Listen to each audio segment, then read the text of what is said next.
Terza corsa, premio Calandrone, trofeo Croce Rossa Italiana, batteria A.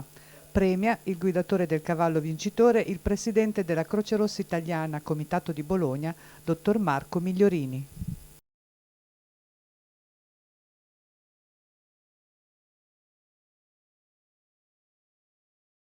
Bene, si è conclusa anche la terza manche di qualificazione alla finale del trofeo Croce Rossa Italiana 2023. Sono con Guido Mezzetti che ha portato al successo Attila, è venuto anche Lorenzo Bortolotti in premiazione.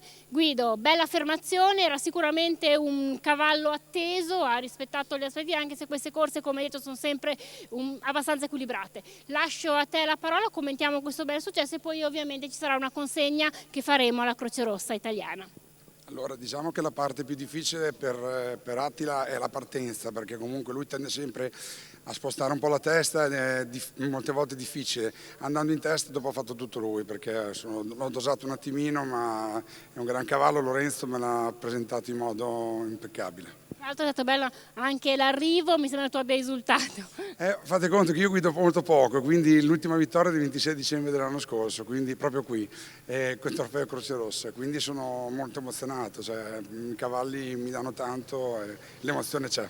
Grazie per averci trasmesso anche a noi questa emozione, ovviamente ti lasciamo preparare per l'evento conclusivo, a breve ci sarà ovviamente la griglia completa dei finalisti, io ti ringrazio.